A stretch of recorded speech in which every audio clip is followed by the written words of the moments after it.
has embroidered a beautiful dress and it's made its way from the refugee camps of Gaza across the checkpoints into Amman to Beirut,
We will not go down in the night without a fight.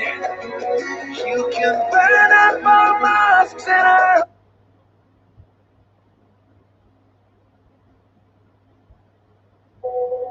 Okay, Assalamualaikum warahmatullahi wabarakatuh, and a very good afternoon for everyone in Malaysia, and probably good morning, is it, for Afaf, Afaf back in Gaza, for Dr. Azzam, who's in Urdun now, and also Professor Ilan, who's in UK, I presume.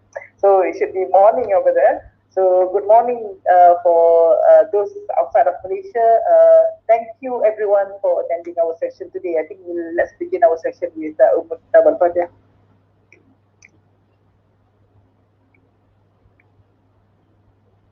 Okay, let me.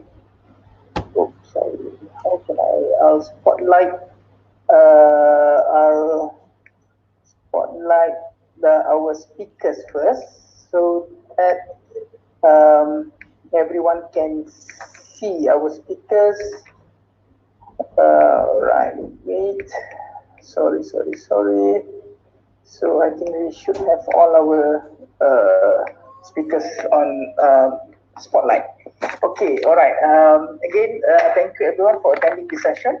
So with us, the topic that we're going to discuss today is a very interesting topic, which is solidarity with Palestinians, transcending race, religion, and national boundaries. And we bring to you the foremost authority in speaking about Palestinian issues.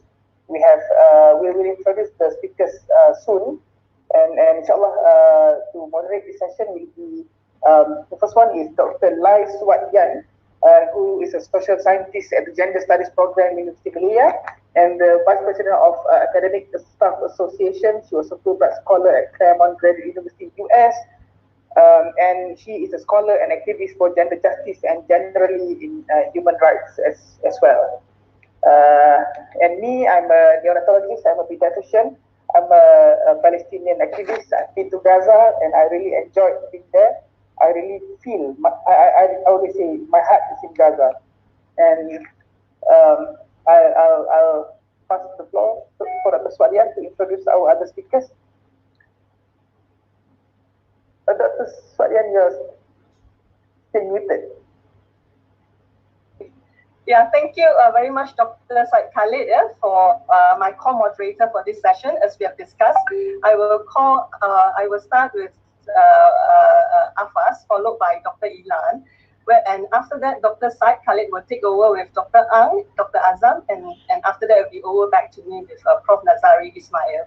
For our session, is divided into two. The first session will be where we will actually direct questions to our esteemed panelists. And the second session will be where all of you get to ask questions. So please feel free to ask any questions that you have so that our panelists will be able to answer any issues or any concerns that you may have on this particular topic. And we know now that, the world over, we are all very concerned about the pandemic 19, right? And in Malaysia, people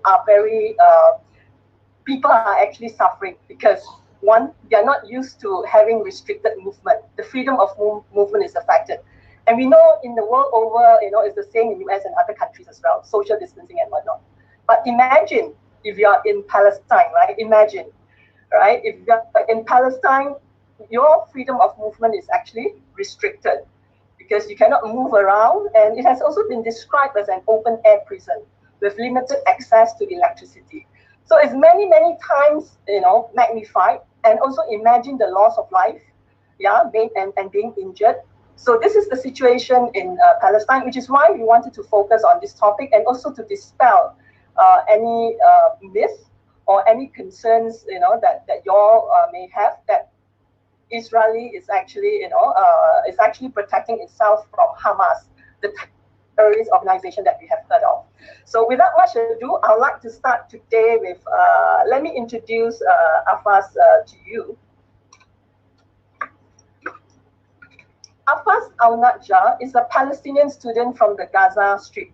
She's a writer at Gaza-based organization called We Are Not Numbers, which focuses on telling stories behind the numbers related to the Palestinian in the news. Despite her young age, she has witnessed 4 major attacks on Gaza by the Zionist occupation forces. She's studying English literature at the Islamic University of Gaza, and she's the outreach coordinator at Exeter Children's Library. Thank you, Afaf, for being here with us today. Prof. Nazari has informed me that you can be with us for 15 minutes, right? So we'll make full use of the time so that we could hear from you. And my first question to you is as follows.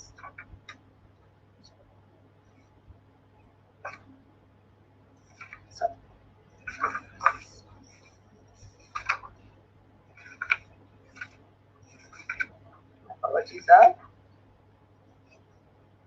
how is if you could, could you please share with us the current situation on the ground in Palestine? For example, Khan Yunis, where you're at after the recent attack. You know, for example, what are the effects of the Israeli attack on families of victims, the sufferings or difficulties that they are facing? And in particular, how do the teachers and students cope in the case of schools and universities that have been severely damaged? All right. First of all, thank you so much for having me, and good morning or afternoon to all of you, depending on where you are in the world. Now, regarding the situation after, let me say, the ceasefire, as you know, because there is a ceasefire, there is no bombing until this. Let me say this day, Fajr, this day, because the Israeli occupation has actually targeted Khan Yunis. Like after midnight, so I can say that the ceasefire has been violated yesterday, although I believe it's been violated since day one. Now, regarding the situation on the ground, as you might have known, there has been 1,900 airstrike and shelling over the whole Gaza Strip. So you can just imagine the amount of destruction, the amount of damage that the Gaza Strip has been facing because of the aggression on the Gaza Strip, because the Israeli occupation makes sure that even after the aggression or the war ends, the Palestinians in the Gaza Strip aren't able to live a normal life. And that is because of the amount of destruction we see everywhere we go. Many universities have been bombed or damaged because of the bombing, especially the Islamic University in Gaza. Because the streets leading to the university were actually damaged, let me say, in a very big way. And at the time of the war, none of the universities were actually working. None of the schools were actually working. And right now, many of the schools are being used as shelters for the people who lost their homes. So people have evacuated from their homes at the time of the war to live in UNRWA schools.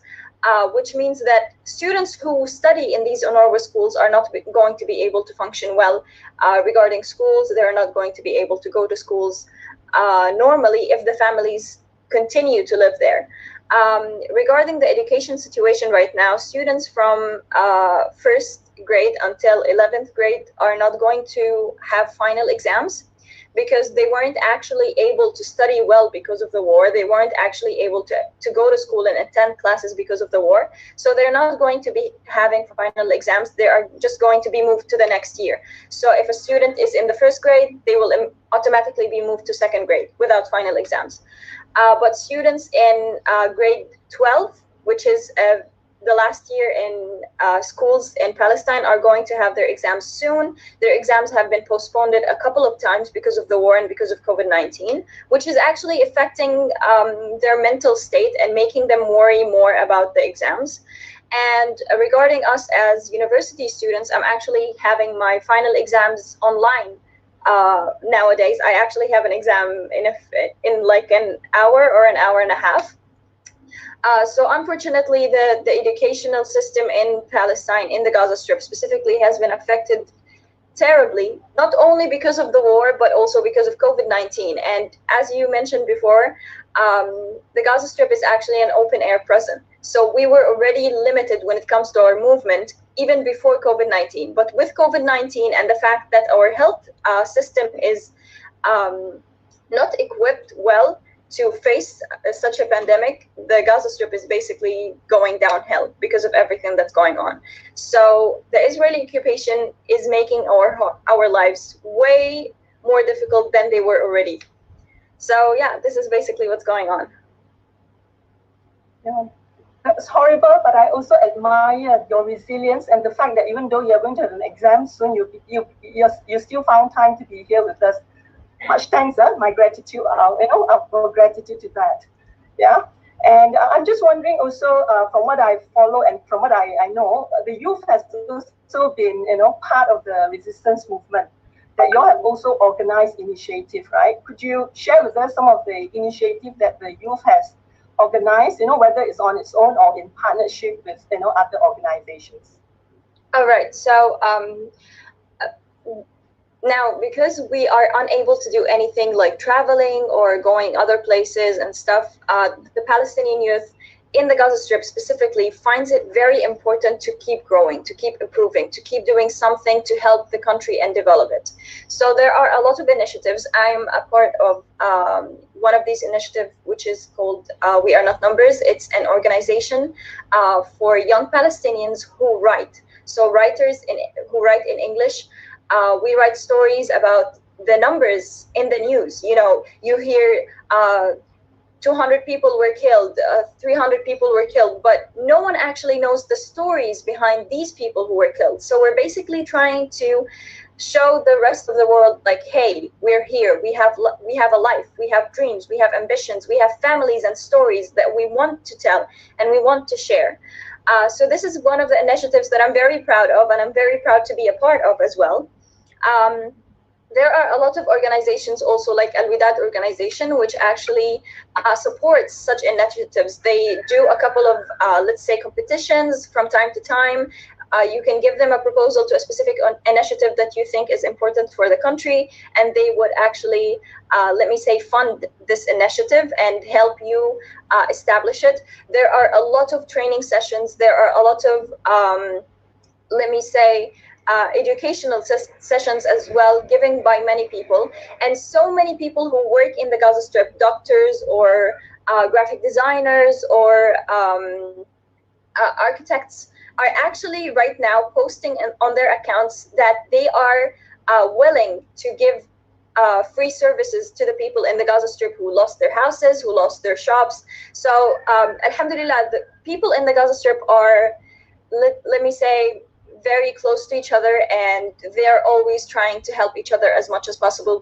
Because we're already living in a very small place that is high with, let me say, we are basically in the most dense area, with many people living inside very small areas. So we're like a small family, let me say, a small big family, if I may say so. So everyone is helping each other. Everyone is trying their best to, let's say, bring back life to the Gaza Strip after what happened in the aggression and after what happened in the war. Because if each one of the Palestinians say that they're tired and traumatized and can't do anything anymore, the Gaza Strip would actually die. The Gaza Strip would actually lose its life. And this is what the Israeli occupation is looking for.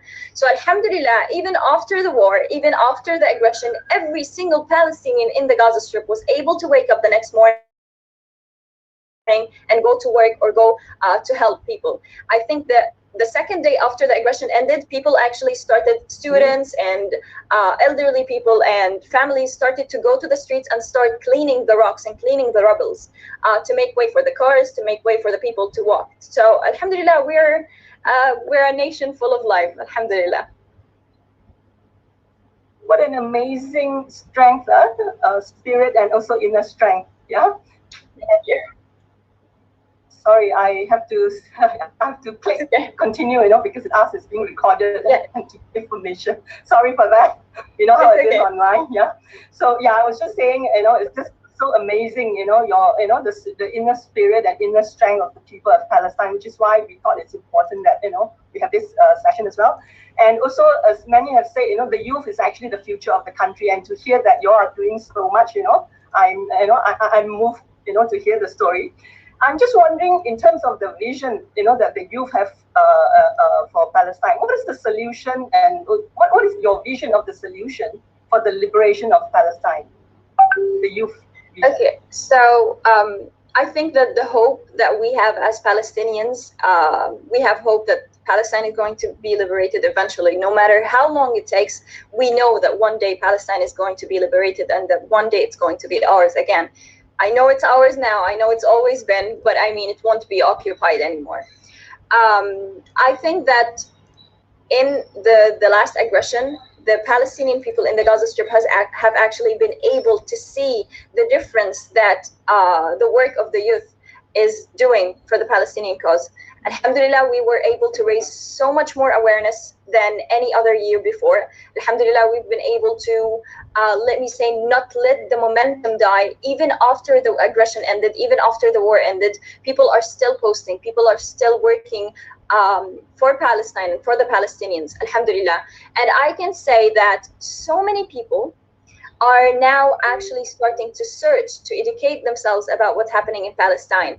And they are finally becoming pro-Palestine because they see the facts. The Israeli occupation has been trying to deceive the world for so many years. Since the aggression and the occupation started on Palestine, they've been trying their best to lie to the world so that the world would believe them and think the Palestinians are terrorists, as they keep saying. But alhamdulillah, because of social media and because of the work that the Palestinians have been putting on in the last aggression and on the attacks that were happening in Sheikh Jarrah and Jerusalem, we are able to show the world what's going on. And therefore, people outside of Palestine internationally have been making protests, have been going on protests in front of the embassy and in front of, to stand in front of their governments and tell them that they have to do something about what's going on in Palestine. I believe that resistance is our way out. The longer we resist, the weaker they become. So I believe that the resistance is one of the most important things, whether it is military resistance, because we have the right to protect ourselves, and let me say social media and media resistance, because there is a media war as well. Instagram, Facebook, Twitter have been trying to censor the Palestinian content on all of these platforms. So it's not only military resistance on ground, but it's also media resistance and social media resistance, because we need that as well. I believe that the Palestinians alone could do a lot of things, but it's very important to get the support and the help of other people internationally as well. It's very important to bring the governments to see the crimes that they're actually supporting. Many governments, like the government in the US, let me say, what's it called? Just a second, I'll search the word up because I keep forgetting. The taxes. The taxes. The tax money that they pay, that the citizens in the US pay, is actually going to support the military system in Israel, in the so-called Israel state. So it's very important to first educate the people that some of the things they do without realizing is actually helping the Israeli occupation. And second, to bring their attention to this topic so that they can stand in front of their governments and tell them, hey, we see what you're doing and we don't accept it. So you have to change. This is very important because the pressure that other countries put on the Israeli occupation actually impacts the situation in Palestine in a very, very big way. So these are my thoughts regarding that. Thanks so much, Afaf, and I think it's thanks to the resilience and also the fighting spirit of the Palestinian that the momentum is growing, day by day. I know you have an exam soon, so I also don't want to take too much of your time, unless, if our co-moderator, Dr. Sai, if you have one extra question to pose to Afaf. Otherwise, we'll let you go, because we want you to, pass your exam with flying colors as well. But thanks so much from the depth of our heart for being here. Thank you. Okay, before we proceed to the next panelist, can I just launch 2 polls for our participants? Just a quick one, just will take a few minutes. Please, Dr. Sai. So, can you guys see? There are 2 questions. Yeah. So the first question, but panelists cannot answer this question, so it's only for the participants. So participants, please answer on the poll. I'll open for 1 minute. The first question is: Palestine is a land of either Jews or Muslims. Which one is the answer? Yes, it's just between Arab, Muslim, and Jews, or no, it's a humanitarian issue, transcends race, religion, and national boundaries. And the second question is the one that is a bit interesting, at least for me: 2-state or 1-state solution. So the first answer is 2-state is the only best way forward. And the second answer is two-state solution is dead. The only way forward was to push for a one-state solution. So let's see which one is interesting. I think let's open the answer for a bit more. I think let's give another 30 seconds probably. In the meantime, Jan, you want to introduce our next speaker before we end the poll? Okay, I'm waiting for at least 60% of the participants to answer the poll, and then we'll stop. Okay, so until if all could answer the poll. Yeah, until people answer the poll, I would like to thank you so much for having me. I have to run to my exams right now, but thank you so much for having me, and thank you for supporting and showing solidarity to the Palestinian people. And I hope to keep in touch, and I hope to see you all in Palestine once it's liberated. Thank you so much for having me. Thank you, Afaf. Thank you, Afaf. Thank you for being with us. It's a pleasure to be with you. Inshallah, we'll be with you. We'll pray together, inshallah. Okay, I think that's it. Let's end the poll now. So, I'll share the results. So, if you can see the result, obviously the first question is 100% answering no, it's a humanitarian issue. So, every one of our participants understands that this is an issue that transcends race, religion, and national boundaries. And the second question is a mix, 50% saying two-state and 50% saying one state. So it's going to be interesting. Alright, I'll leave the thing. Okay, thanks so much. Yeah.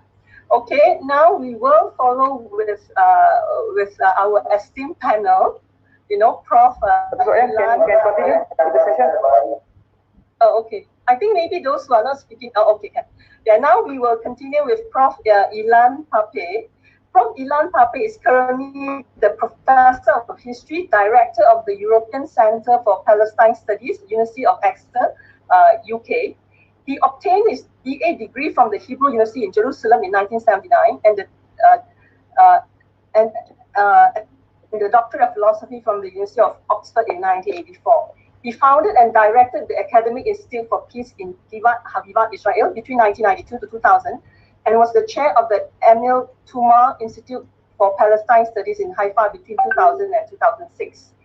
And before that, he was also a senior lecturer in the Department of Middle Eastern History and the Department of Political Science in Haifa University, Israel between 1984 and 2006. He also has held other positions before. But what we wanted to focus is also is, he's actually a very renowned historian on Israeli, and he has published 20 books and many articles on the history of the Middle East in general and Palestine in particular. Some of his renowned work are A History of Modern Palestine, One Land, Two Peoples, The Ethnic Cleansing of Palestine, and on Palestine, together with Noam Chomsky in 2014. His most recent book is The Biggest Prison on Earth, A History of the Israeli Occupation. He's not only a renowned Israeli historian, but he's also very courageous because he lost his position in Haifa, in Haifa precisely because of his work on Palestine. And yet he's very gracious to say that his suffering is actually much less than what the Palestinians have to go through. Yeah. Here's my first question to Prof. Ilan Pappé. Prof. Ilan, thank you for being here with us. We are most honored, to have you. And you have described the ongoing conflict in Israel and in Palestine as due to the settler colonial project of Zionism. Can you please elaborate on this? Yes. First of all, thank you for having me with this fantastic panel. And I was also, like all of you, very moved by Afaf testimony. And like all of you, I wish her the best of luck in her exams.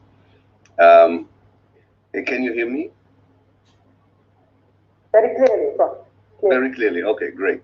Because I'm in in a peculiar place in the countryside, so I was not sure that you will be able to hear me. Just a suggestion. Wondering if it helps if if I hear you. Sorry. Because I think I'm wondering if you say that still continue to be technical problem, we can try to off your camera, the video, because usually without the video in general it can be more stable. Okay, but if you hear me well, I can hear you well. Can you hear me well? Yeah, we can hear you very well. I think Yes, I can hear you very well. Very well. Okay, so let's continue. Sorry, we forget about my technical remark. Anyway, I would like to answer your question. Yes, already in the 1950s and 1960s, Palestinian scholars and anti-Zionist scholars noted that Zionism was very much akin to other movements of colonialism that came from the West and colonized parts of the non-Western world, like the white settlers who came to North America, the white settlers who came to South Africa, Algeria, Australia, New Zealand. And it was a particular kind of colonialism, a bit different from the one that the British Empire, for instance, exercised in places such as India and Africa, or in Southeast Asia, especially in Malaysia and Indonesia, where other European colonial powers had empires. Settler colonialism was a movement of Europeans who felt, rightly or wrongly, insecure in Europe. In the case of some of the Jews who came to Palestine, they definitely were right to feel insecure in Europe, given what happened to the Jews later on in the Second World War. And they were looking for a safe haven, first of all, out of a continent that didn't want them. The problem was that, like all settler colonial movements, they were looking for a place that was already inhabited by indigenous native people. And they were motivated by a logic that the late scholar of settler colonialism, Patrick Wolf, called the logic of the elimination of the native. So we have here a clear DNA for the Zionist movement, which in recent years, research even more than ever before clearly articulated, clearly explained to us the connection between Zionism as a settler colonial ideology, not just as a settler colonial movement, and all the actions that the Zionist movement until 1948 and the State of Israel since 1948 took against the Palestinians wherever they were. This idea that you can only create a safe haven for Jews who were running away from Europe or immigrated from Europe, that the only way you can do it is by replacing the indigenous native people and displacing them. This was at the basis of the Zionist movement actions and policies from the very beginning. They arrived in Palestine in 1882 as a very small group of settlers, and of course did not have the power as yet to implement this project of displacement and replacement. But they were very much encouraged in 1917 when the British Empire supported their idea of creating a Jewish homeland in Palestine, and even more so when Britain became the ruler of Palestine between 1918 to 1948. So they were able to build the military, political, and economic capacity to implement this project of displacement and replacement once the British mandate ended, and then they implemented the ethnic cleansing of Palestine. I think in 1948, what the Palestinians called the Nakba, the catastrophe. I think what is important, and this is something Palestinians recognize when they don't talk just about the Nakba, they talk about the Nakba al-Mustamirra, the ongoing Nakba, is that the fact that this project of displacement and replacement, or this project of ethnic cleansing, was legitimized by the international community, gave the state of Israel the power and the support and the encouragement to continue and try and complete what they were unable to fully and successfully achieve in 1948. They ethnically cleansed half of Palestine's population. They took over 78% of historical Palestine, but yet a large number of Palestinians were still in historical Palestine. In the refugee camp of the Palestinian diaspora, the national movement re-awoke, and the Palestinians' resistance and steadfastness meant that the project of displacement and replacement is incomplete. And every Israeli action, from the most miniature one, the most minimal one, on a daily basis, targeting one person in Palestine, or a mega operation targeting tens of thousands or hundreds of thousands of Palestinians, or even millions of Palestinians. It doesn't matter whether you're talking about targeting one person or targeting half of the nation, is motivated by this project of displacement and replacement. And there are only two options. Either they will be able to complete the project, or the world and the Palestinians will be able to stop this project and replace it by a humane, democratic solution, rather than a full implementation of the settler colonial vision of de-Arabizing Palestine altogether, the whole of historical Palestine, and creating instead of it a Jewish state.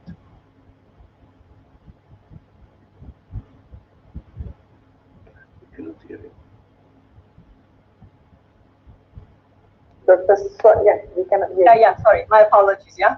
Okay, if later there's a connection problem, I found out that it's it's on my side, I will actually off my video.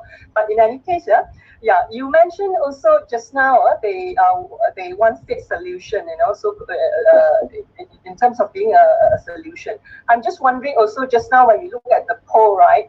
I think among here, probably the audiences are more the converted ones, I would say, yeah, those who come, because 100% say it's a humanitarian issue, whereby people that we meet, on the street and whatnot that we have spoken to may not see it as such, typically, yeah, sometimes. So, yeah, I'm just wondering, in terms of the one-state solution, how do you think, what are the strategy to popularize it, given that, there's more international support for the two-state solution, so to speak, but for you, it has not been working. Why don't you try something new, right? Yeah, how can we popularize it further, so that they are more accepted, especially given that in Israel also, we find that it's more, it's moving more and more towards right wing, as I've seen, in some of your talks and whatnot. Yeah, thank you. First of all, I think we should understand that any alternative solution to the two-state solution, which I think so many people around the world understand is not working, and maybe was flawed from the very beginning, because partition is a solution usually a colonialist power offers the colonized. Very few national liberation movements offer to partition their homeland with a settler movement or a colonial power. So to begin with, this is not, when you talk about the two-state solution, you have to remember that you talk about partitioning the Palestinian homeland, and you have to ask yourself whether this is a basis for reconciliation and peace with a settler colonial movement that has been there for more than a century. Secondly, almost all the dominant peace initiatives that were based on a two-state solution were not Palestinian initiatives.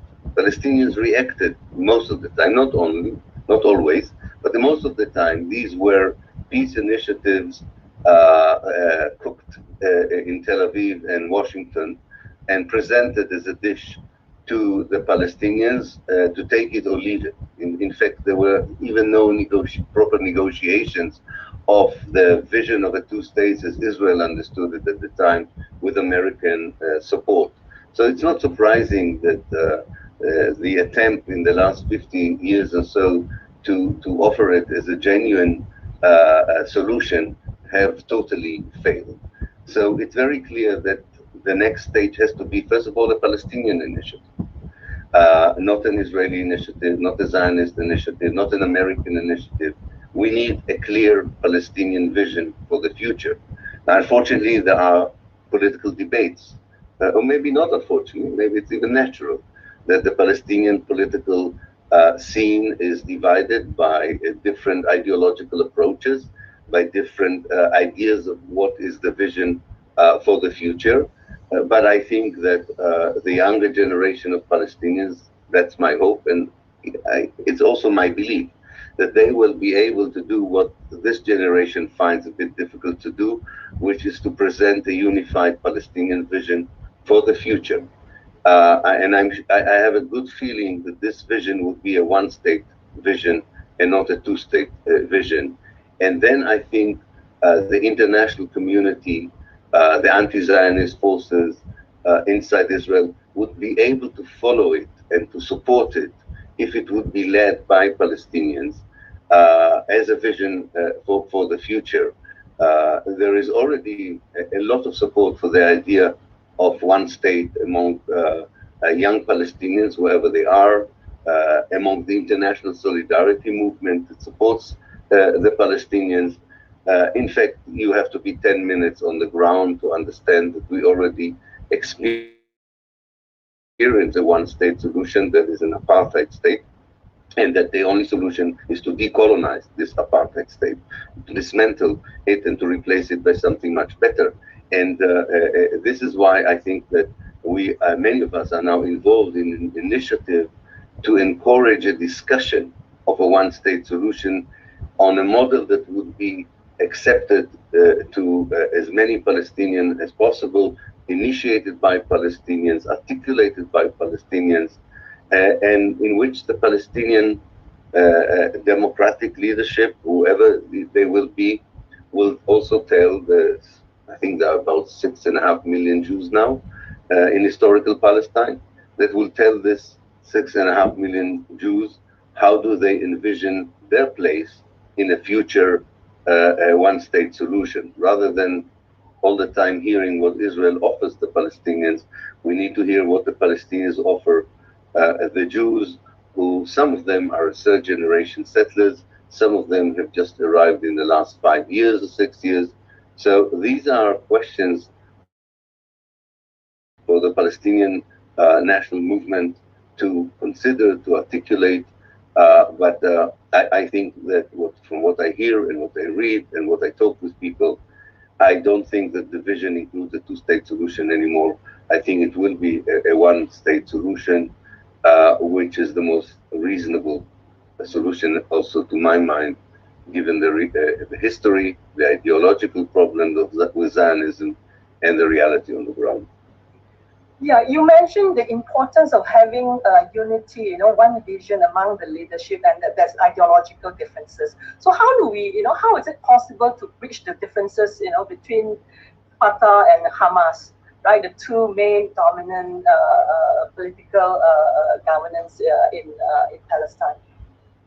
Well, first of all, we have to remember that one of the problems that the two-state solution created, it conveyed the misconception that the Palestinians are only the people who live in the West Bank and the Gaza Strip. And it totally ignored the Palestinians who live in Israel, and not to mention the 5.5 million Palestinian refugees. So not everything in Palestine, or not everything concerning the Palestinians is about the Hamas and Fatah. You cannot reduce the Palestinians to only of those who live in the occupied West Bank or the besieged Gaza Strip, and you cannot reduce Palestine to 22% of the homeland, that is the West Bank and the Gaza Strip. So if you take the whole Palestinian community together, there are two facts which are interesting. One is it's the youngest society in the world.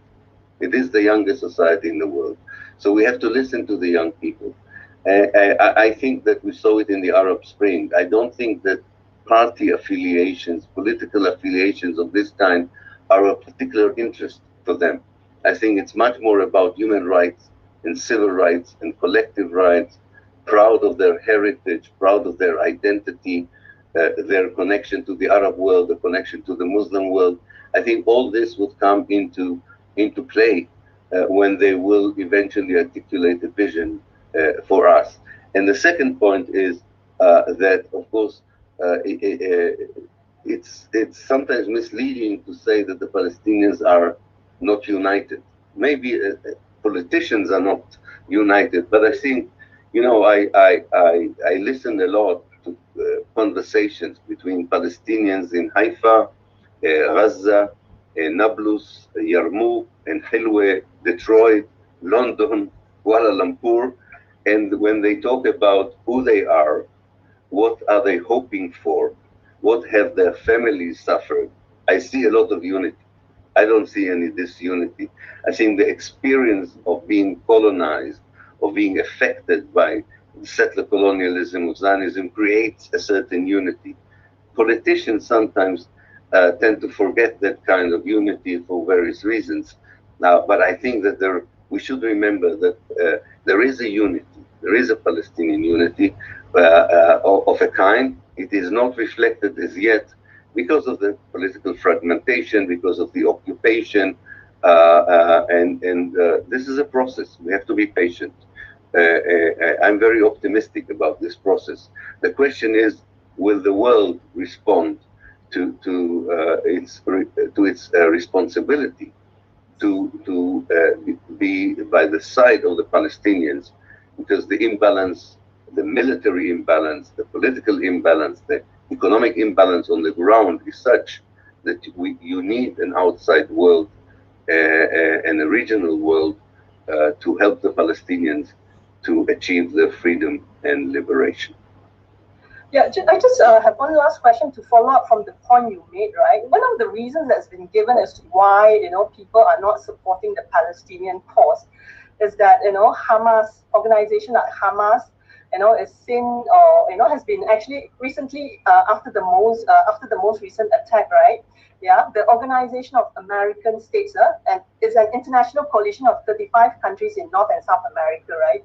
It designated Hamas a terrorist organization since it has launched attacks against the Israeli civilian population as well. So, and oftentimes when we hear conversation about that, the issue is raised as well. They will say, Palestinian, they also attack the civilian population, so therefore they are a terrorist organization. How do we counter that? What do you think of that framing? Do you think it's a fair way to depict it? Mm-hmm. Well, first of all, it's not new. When the Palestinian movement was led by groups of the left or groups of the center, like the Fatah or the PFLP, of the PDFLP, whoever was leading the Palestinian resistance, they were depicted as terrorists rather than as a liberation movement. And this was part of the success of the Israeli propaganda machine to kind of terrorize, if you want, the legitimate Palestinian struggle for liberation and freedom. So we should remember there's nothing new by now applying it to the Hamas. I think that if you talk with people with a modicum of decency in them, or with people who follow the events and know a little bit about what goes on, I don't think they can frame the struggle in Palestine in any other way than as a struggle between an anti-colonialist movement of liberation and a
genuine and right framing of Israel as an apartheid settler colonial state.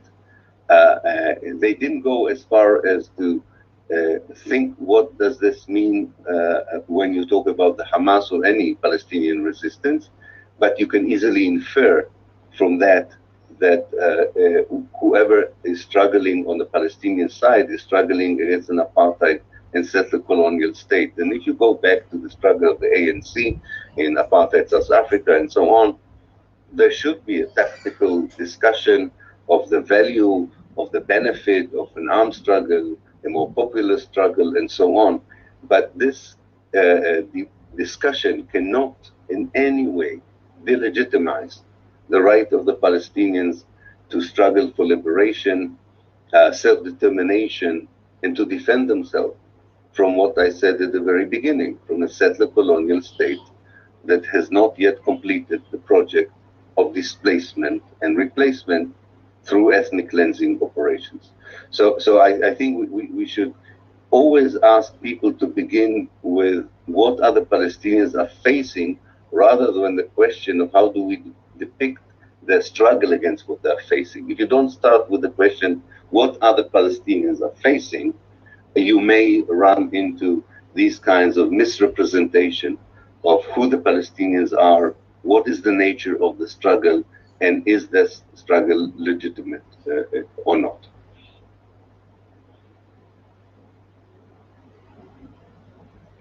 Thank you so much, Prof. Ilan. In fact, I can't agree more with you. Malaysia also, we were colonized before, and there were freedom fighters here as well. Yeah, right. But it's also very important to address, because there are those who still believe that, which is why we wanted also to hear from you, since you are the world-renowned historian on that topic. Yeah, thank you so much. Now I'll pass over to Dr. Said Khalid, who will moderate the other half. Okay, Dr. Said, please, over to you. Thank you, Dr. Swayan. Okay, so our next panelist is Dr. Azzam Tamimi. So Dr. Azzam Tamimi is a British Palestinian writer, analyst, and commentator. He obtained his doctorate in political philosophy from the University of Westminster in London, and he was the director of the London-based Institute of Islamic Political Thought. And until 2004, he worked as a senior lecturer at the Markfield Institute of Higher Education in Leicester, UK. And then he was a visiting professor at Kyoto and Nagoya universities in Japan. So from July 2006, he co-founded a London-based Al-Hiwar Arabic satellite TV channel. And his most recent book was Hamas, Unwritten Chapters, was published by Hearst London in 2006. And he wrote many other books, such as Power Sharing in Islam, Islam and Secularism in the Middle East. And among the books that I've read and actually made me interested to know more about Dr. Azzam is Rashid Walashi, a Democrat within Islamism, in 2001. So I think Dr. Azzam is a Palestinian as well, and he is one of the foremost speakers in terms of this issue. Okay, I have a few questions for Dr. Azzam. So the first one is, in an article in 2018, Dr. Azzam mentioned about US deal of the century and the relocation of US embassy to Jerusalem. So US until now continues to funnel millions and billions of US dollars into Israel. So this special relationship seems to be continued in Biden's administration. So how do you think US's influence will disrupt the peace process and increase Palestinian suffering further? And do you think the Palestinians will continue to struggle, or will they be better under Biden administration? So that's the first question that I would like to ask Dr. Azzam. Well, thank you very much, and I'm grateful to you for inviting me, and I'm honored to be with such an esteemed panel. Thank you very much. You see, for me as a Palestinian, it's not really a big issue where the US embassy is set up in Palestine. I know that people made a fuss about this when the embassy was moved from Tel Aviv to Jerusalem. It was an act of symbolism, but for me, Tel Aviv and Jerusalem, Hebron, Jaffa, Haifa, Safat, Beirut, Sabra, where my mother was born, are all Palestine. So that's not really the issue. Second, the deal of the century was actually about legitimizing the status quo and not creating a new one. Because much of what Trump was talking about in his peace plan had already been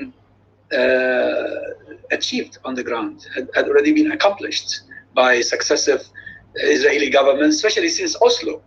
Actually, there has been more colonization since Oslo than before. More confiscation of land, more expansion of settlements, more demolitions, you name it.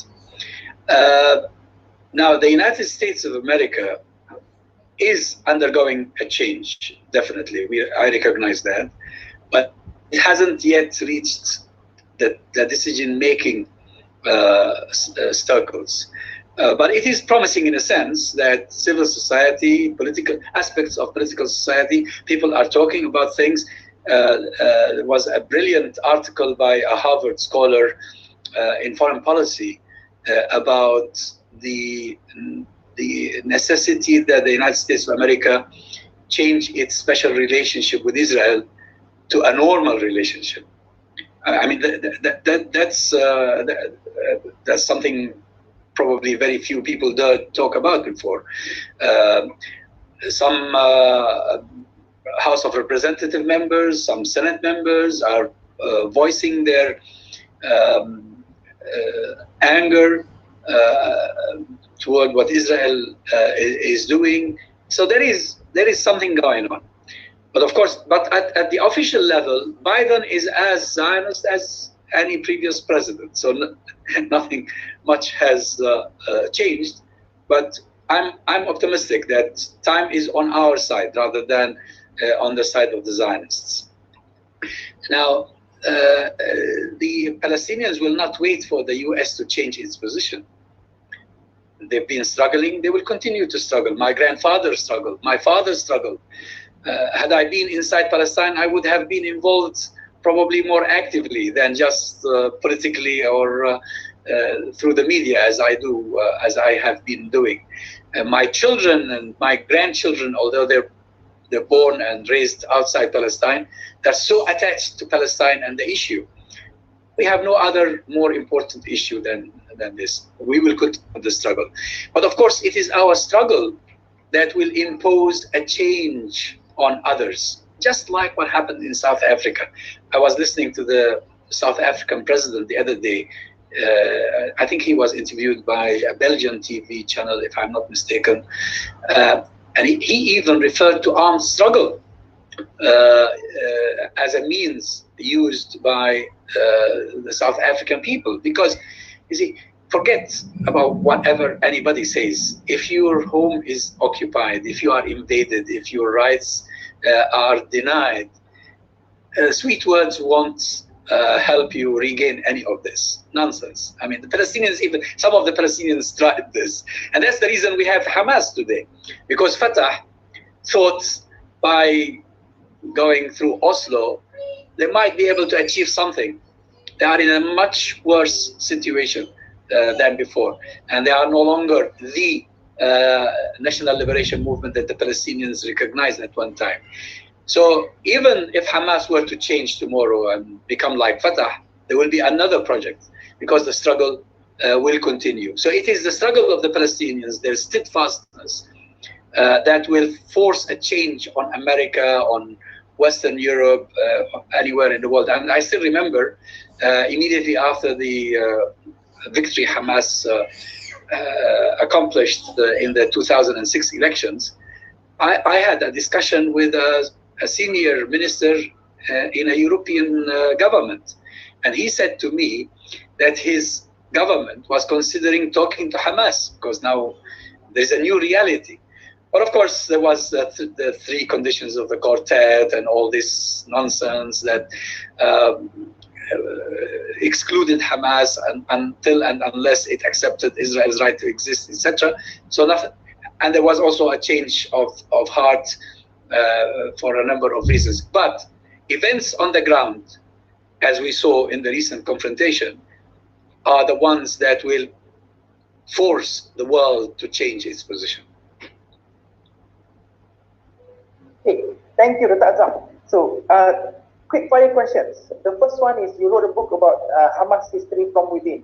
So there are suggestions that because Hamas is being in power, albeit elected democratically, but as Hamas being labeled as a terrorist organization by some quarters, is this the reason why the peace process is being delayed? So what is your opinion on that? And I think we would like to hear as well your opinion on the two-state versus one-state solution. Yes. No, the whole peace process was a plot against Palestine. It's from Madrid onwards. The idea was to contain the Palestinian struggle and finish it off. And this is what they did. And when Yasser Arafat realized this big mistake in 2000, returning from Camp David in America, he decided to turn the table and probably thinking he could pressure the Israelis into giving him something, because he promised the people something. They killed him. And they went on rampage. They destroyed his Palestinian Authority. They destroyed almost the entire infrastructure. And then they brought Mahmoud Abbas, who agreed to resume what Yasser Arafat probably thought it was not possible to continue. So forget about the peace process. There hasn't been a peace process. There has been a process with the objective of empowering the occupation. That's it.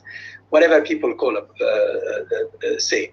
Now, the fact that Hamas is labeled as a terrorist, that's a big honor. That's a great honor. Because if you are a national liberation movement and your enemies are calling you a terrorist, that means you are doing the right thing. Nelson Mandela was called a terrorist. Margaret Thatcher said that man would never be allowed to set foot on British soil. And guess what? He arrived and was given a hero's welcome. And I once gave a speech in Trafalgar Square. And I said, just like Mandela came and set foot on this soil, I'm hoping that one day Sheikh Ahmed Yassin, he was still alive at the time, that Sheikh Ahmed Yassin would come here, because he is also a freedom fighter. So it doesn't matter how people label us. Nowadays, you don't have to carry a machine gun to be called a terrorist. Just speak the truth and they call you a terrorist. Or they call courageous Jews who speak against Zionism, they call them self-hating Jews. They have all sorts of labels in their closets. They just bring them out and stick them to you. And if you are going to be disturbed by this or put off, then you might as well just sit home and do nothing. No, it doesn't matter what they call us. It doesn't matter what they label us. On numerous occasions, on BBC, on CNN, on other channels, they would say to me, oh, would you denounce the terrorists who are doing this and that to civilian Israelis? I say, I would definitely condemn those who force them to do this. This is what terrorism is about. Terrorism is to force someone out of their home, leave them no option but to resort to violence. Now, who is the terrorist? It's the one who is forcing you to use violence, not yourself, because you've been denied your humanity, you've been denied your livelihood, you've been, like in Gaza, under siege. No, you cannot get medicine for your children, you cannot get food for them. It's just a terrible situation. So labeling doesn't frighten us. So one state, what is your take on that? One state, two state? Look, I prefer to call it a situation rather than a solution, because that's not a solution. The only solution to any problem is to get rid of the causes of the problem. What is the cause of the problem in Palestine? Well, they took my mother's house. Okay, give my mother back her house. Well, my mother is already dead. But I can tell you, sorry about this, someone is trying to call. My mother, until she died, if you ask her what her vision was, she wanted to go back to the house in which she was born and raised until 1948 in Beersheba. Now, my mother was born during the British Mandate. Her father was born during the Ottoman Empire. Our great ancestor, Tamimi was born under the Byzantine Empire. it didn't matter to us who ruled Palestine and whether it was an independent state or a part of an empire. We were still in our houses. We were in our land. We were farming our grapes and our olives, etc. So you see, talking about solutions is, as Professor Ilan Pappé rightly said, is a colonial sort of arrangement. For me, if, as I explained in my book, had the Israelis agreed to a long-term truce as offered by Sheikh Ahmed Yassin and later on by Hamas leadership, we would have ended up temporarily in a two-state situation. But that would not have been the solution, because the Palestinian refugees around the world want to see justice. And the two-state solution does not provide justice to anyone. Now, is it going to be a one-state solution? I don't know. That's possible. But that, again, is a situation that comes out of how the conflict is managed. Like in the case of South Africa. In the case of South Africa, the solution was not a single state, as people said. That was the fruit. That was the outcome. The solution was undoing apartheid. Similarly, in Palestine, the solution is undoing Zionism. Once you undo Zionism, we have no problem with the Jews. I personally have no problem with the Jews. I have so many Jewish friends who I see eye to eye with them, and we can recognize that there is justice here, there is oppression here on the basis of our humanity. Muslims, Jews, and Christians lived together for centuries. There was no problem. Zionism created the problem. Zionism is telling its adherents that because you happen to be Jewish, you have the right to come to Azzam Tamimi's mother's house, throw her out, take it from her, and turn it into your own residence. Just because you happen to be Jewish. I mean, imagine if a Muslim comes to Britain and says to a British neighbor, oh, God, Allah says to me, this is my house, you must come out. People would send them to a madhouse, right? Probably Zionists should go to a madhouse, because it just doesn't make sense. That because you happen to be Jewish, you are favored in a sense that you can persecute other people. It's not acceptable. Okay, all right. Thank you, Dr. Azzam. Very interesting answer. I think it's super interesting for me. Okay, our next panelist is someone very close to me as a medical clinician as well. So Dr. Ang Swee Chai. Dr. Ang Swee Chai was born in Penang, Malaysia. She grew up and studied in Singapore, obtained medical degree in 1973, I'm not born yet, and 76 masters in occupational medicine, University of Singapore. She's among the few non-Arab who got the Star of Palestine because of what she did in Sabra Shatila. And she obtained FRCS and completed her orthopaedic surgical training in Newcastle upon Tyne in Northeast England. And she is the first female orthopaedic consultant in St Bartholomew and the Royal London Hospitals. So she has very strong involvement in Palestine, especially during the Sabra and Shatila. And as the video that we played before we begin the webinar, she spoke to UN and testified about the atrocity that has happened. Okay, so I have a few questions for Dr. Ang. So the first one is, Dr. Ang, you were a Christian Zionist before and now a Palestinian activist. So you co-founded the charity NGO Medical Aid for Palestine and was even awarded the Star of Palestine. Why and what has driven you to change the cause and fight for the Palestinian cause? So you wrote the book From Beirut to Jerusalem. You described your involvement during Sabra and Shatila murders in 1982. So can you tell us what actually transpired and why do you think this Palestinian issue is not a Palestinian issue? It's a humanitarian issue that transcends religion, race, and racial boundaries. Yes, Dr. Thank you, Dr. Said. Yeah, okay. That's a lot of questions asked together. Well, I grew up supporting Israel, okay? And I remember one of the highlights of my young Christian life is when Israel won the 6-day war. And we see it as an act of God. You know, we don't understand what's happening, you see. So So I've got no idea that there are people called Palestinians until I actually stepped foot in the Middle East.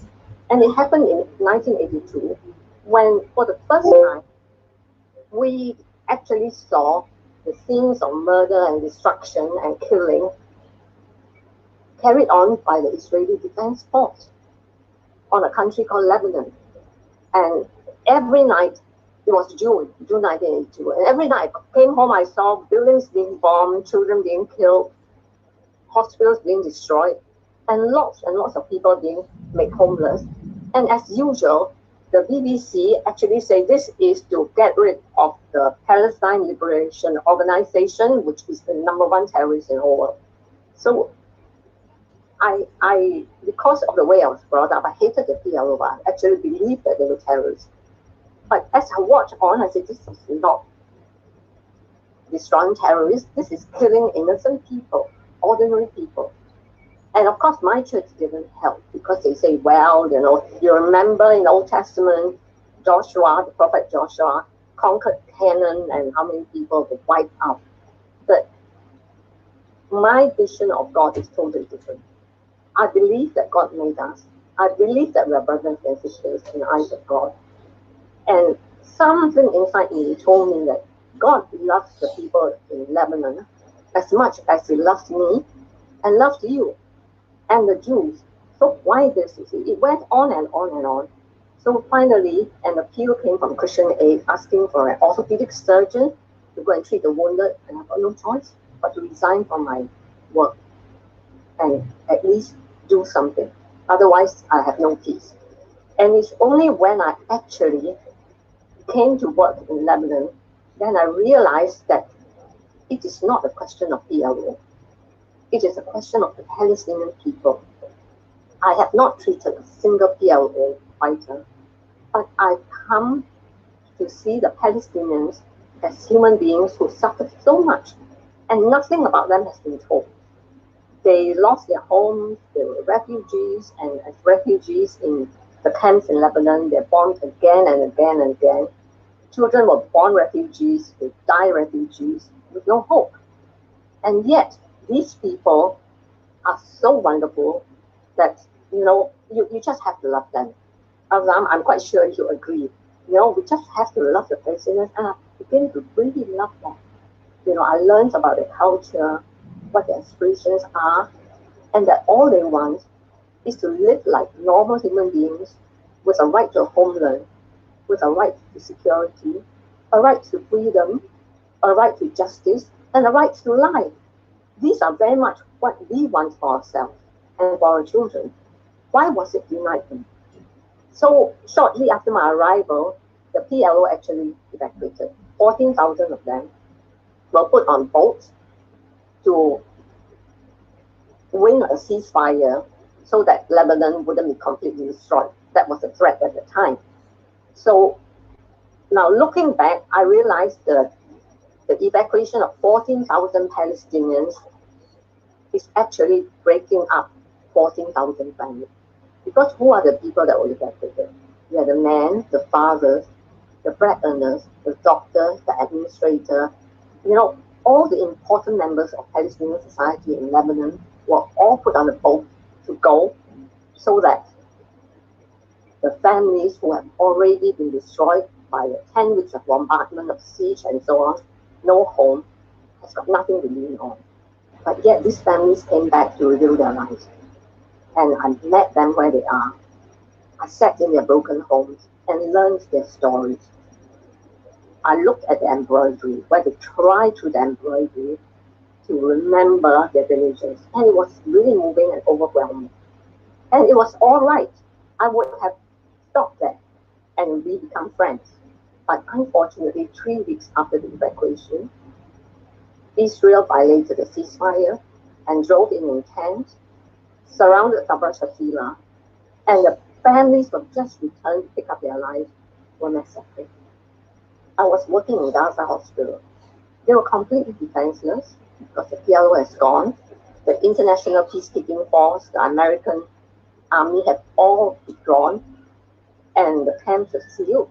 And they sent in their own allies, the Christians, and brutally murdered the Palestinians.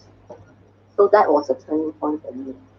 That was how I realized and learned the story of the Palestinians in a very difficult way. And each one of them killed, there are some Lebanese, of course, has on their bodies a refugee identity card, saying that they're refugees from Galilee, from Haifa, from Jenin, from all parts of Palestine. So if in life the world refused to listen to the Palestinians, then in death it should.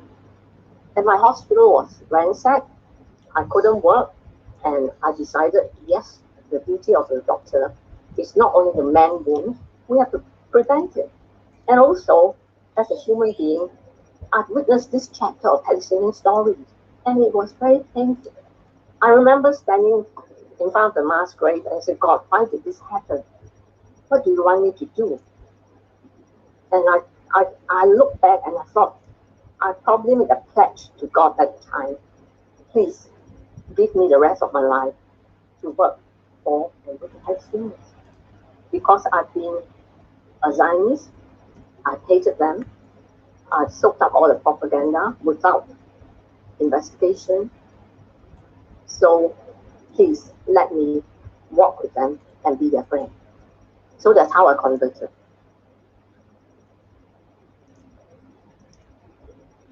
Okay, thank you so much, Dr. Ang Swee Chai. And we've seen your video before. I've shared the link. You all can see Dr. Ang's statement to the UN. I think it's very interesting. Actually, I have a few more questions, but because of time, we're going to ask later in the Q&A, inshallah. So I'll pass the floor back to Dr. Lai Swatyan. Thank you so much, because Prof. Ilan actually have to leave at 5:30. So I think for Prof. Nazari, we also allocate 10 minutes. Because later on, after Prof. Ilan left, there's still half an hour for Dr. Azzam, Prof. Nazari, and also Dr. Ang. Thank you for all your cooperation and really appreciate it. Anyway, let me introduce Prof. Muhammad Nazari Ismail now. He's currently a professor at the Faculty of Business and Accounting, University Malaya, Kuala Lumpur, Malaysia. He was also a Fulbright Scholar to the University of Michigan at Ann Arbor in 2000 and a Fulbright Visiting Specialist at Haifa University, North Carolina in 2005. He is now the chairman of Palestine Progressive Association Malaysia and also chairman of BDS Malaysia. In 2018, he took part in one of the European Leagues of Freedom Flotilla's boat to Gaza. Okay. Prof. Nazari, of course, in terms of the UM community, you are no foreign. We always receive emails and whatnot from BDS of its recent activities, and I'm very thankful to that, and also very appreciative that you could be part of the panel. My first question to you is, you took part in one of the European Leagues of Freedom Flotilla's boat to Gaza that was mentioned in 2018. Share with us the motivation for you to be part of this journey and the experiences of the journey itself. Thank you very much for having me this afternoon. Just to be on the panel with my teachers, Dr. Azzam and Professor Ilan Pappé. They may not know they are my teachers because I've been reading their books and watching their YouTube clips to understand the issue. So they are actually my professors. Now, regarding the flotilla, Dr. Ang was also on the same boat actually, but she was on the last leg. I was in the earliest leg actually in Europe between Denmark and Germany. So my participation was not as challenging as what Dr. Ang went through. She ended up being arrested by the Israeli Navy, whereas I was able to come back and took a flight from Germany back to Kuala Lumpur. But it was why did I participate in that? It was according to some people, was still very dangerous because you never know what the Israelis could do. They could sink the boat in the earlier stages, and that was possible. When we were in Denmark in Copenhagen, I remember we had a guard who was making sure that nobody attacked the boat or tried to sink the boat. And you know what? One of the guards, a lady, she told me she was an ex-military officer in the Israeli army. She was She was an ex-soldier in the Israeli army. And I said, why are you doing here? So I have left. I don't believe in Zionism anymore. I realized what we were doing were all wrong. I was the one who went to the school to talk about Israeli state, campaigning the students to join the Israeli army. But now I realize it's all wrong. And I've left them, and now I'm looking on the other side now, and I'm making sure that nobody destroys the boat. And she said, I asked her, was it easy to change your mind? Oh, she said it was not very easy at all. It's not easy because of the indoctrination that she went through. She said it was very difficult to change her mind about what was happening. It was a learning experience to me. But why did I take part? Well, simply because I was invited to take part, and there's no way I can say no, because that was a project to educate the world about what was happening in Gaza. People were suffering in Gaza. Nobody cares about that. When we arrived in Germany, there was no coverage in the newspaper at all. Nobody cares in Germany. So we need a lot of effort to make sure people know that the people in Gaza are suffering. But now, of course, we know now because of the recent attack. But the fact that they are now still being blockaded, and that the US and the Europeans are still allowing the Israelis to do this to the Gaza, even though after what has happened recently, the blockade continues and they are still suffering. So we need to continue to do this, to educate people about the injustice that have been done to the Palestinians. And I learned a lot from that trip. One of the things that I learned was how the whole humanity is a struggle based on humanity, and also the people all over the world are supporting it, people who really understand the issue. The participants were, there was one American ex-CIA official, there was a Jewish lady who was the boat leader, Zohar. She is the Jewish actually, yeah. She living in Spain. The captain was a Norwegian guy, and the cook was a Swedish guy, and also the co-pilot. There was a representative from the Canadian indigenous people. All of us were in the same boat. All of us were together trying to educate the world to know that the Gazans are suffering and that we have to know something about it. And it was really amazing and very motivating to me. Thank you, Dr. Lai, for the question. You're welcome, Prof. You're welcome, Prof. Nazari. Yeah. Another question is, when was boycott, divestment, sanctions Malaysia established, and what are some of the success campaign stories as well as some of the challenges? Okay, thank you very much. The BDS Malaysia was established in 2015 by some NGOs, a couple of NGOs in Malaysia, MyCare, Viva Palestina, Al-Quds Foundation, KICOM. We work together with the BDS National Committee, VNC. And basically, as you know, the BDS now, it is interesting, I remember Dr. Azzam said just now, that if you are called terrorist, that is a badge of honor. Now I am wearing the badge of honor because I read in newspaper that the Israelis and the Americans are calling BDS activists to be terrorists. So now I am a terrorist, I'm part of the BDS group, which is a badge of honor. Okay, so what we do is in Malaysia, it's not so difficult actually because Malaysia is already not having any relationship with Israel. But there are things that we need to do. For example, I just want to highlight here is that the Malaysian government still talk about the two-state solution. So we want to highlight to the Malaysian public and to the Malaysian government to understand that this is not the way ahead. The way ahead is to educate the public about the apartheid nature of Israel. So that is what we should be talking about.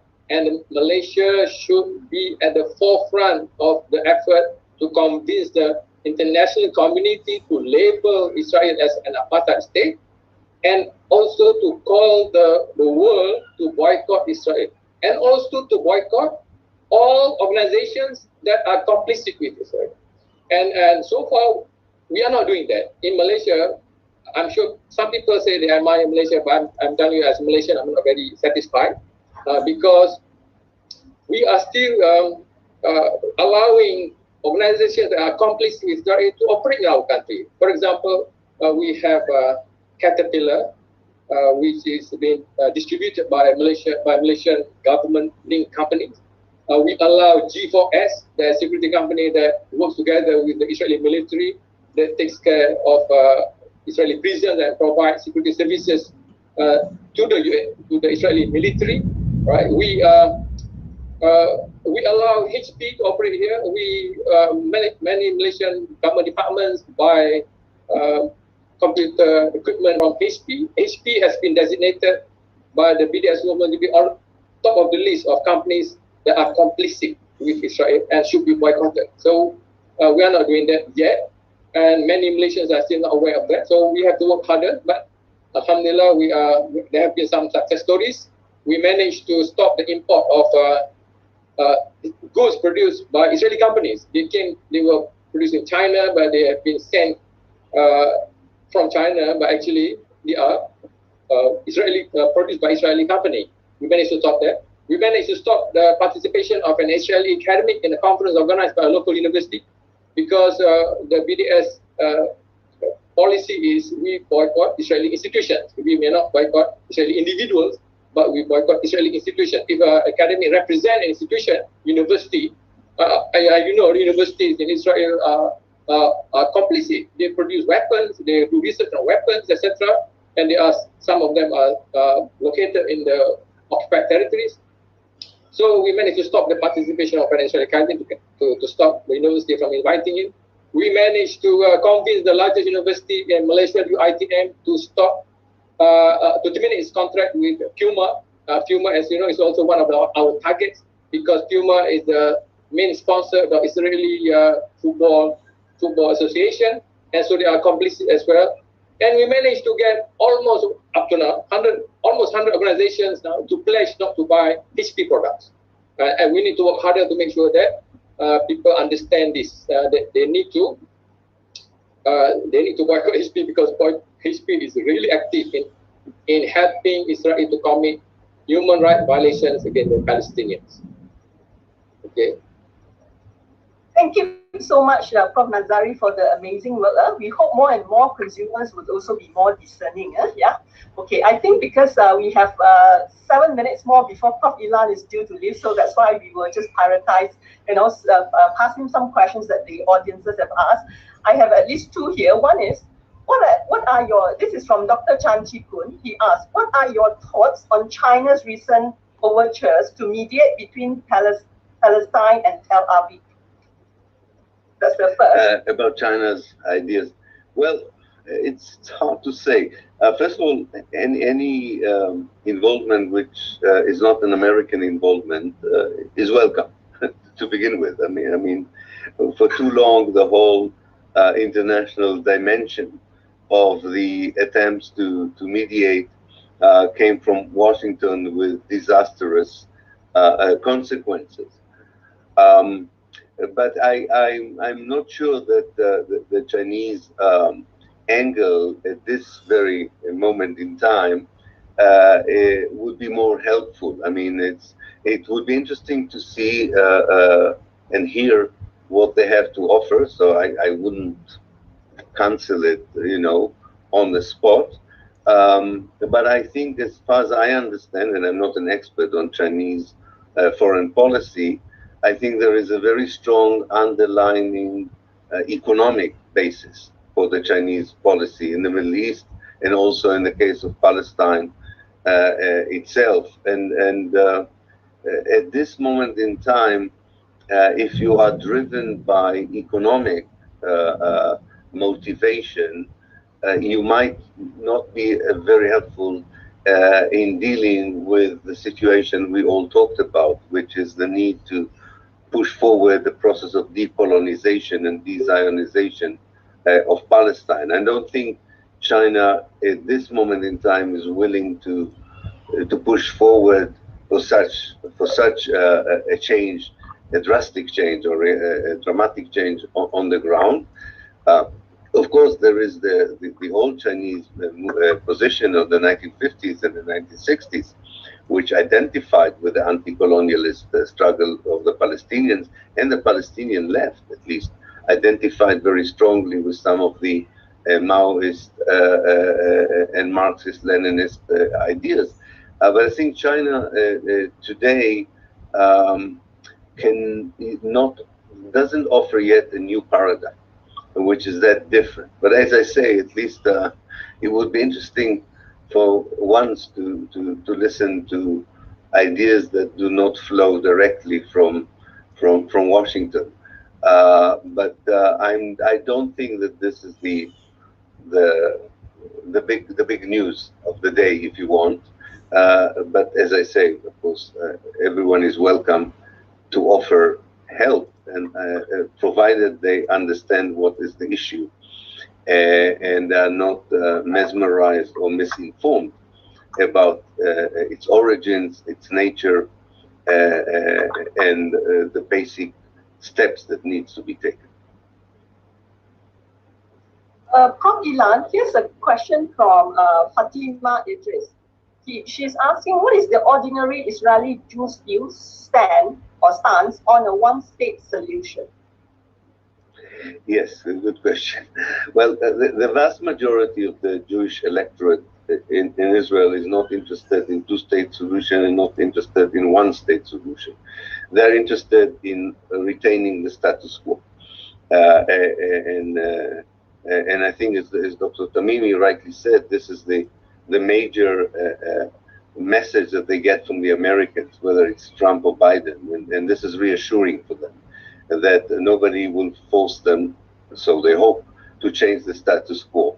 And therefore, most of them regard the West Bank as a place that Israel manages quite efficiently.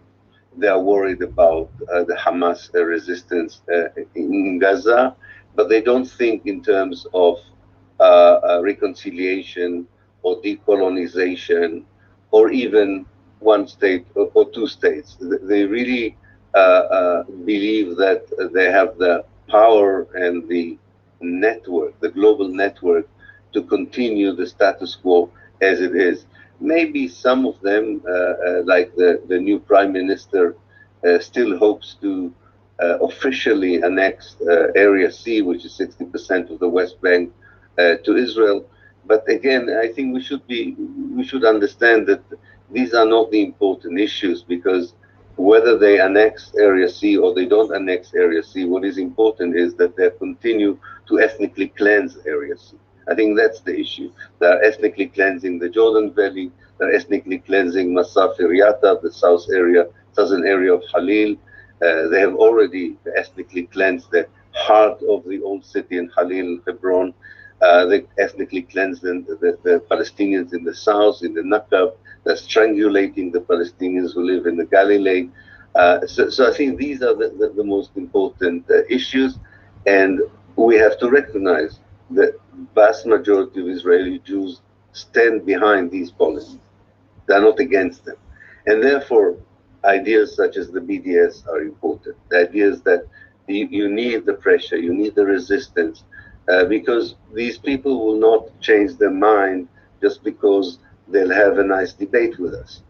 They would have to be forced to change their mentality and perception. And you know, like the whites of South Africa, they didn't forsake apartheid because someone sent them a good article about the wrongs and evils of apartheid. They left apartheid because of the success of the ANC from the inside and the regime of sanctions from the outside.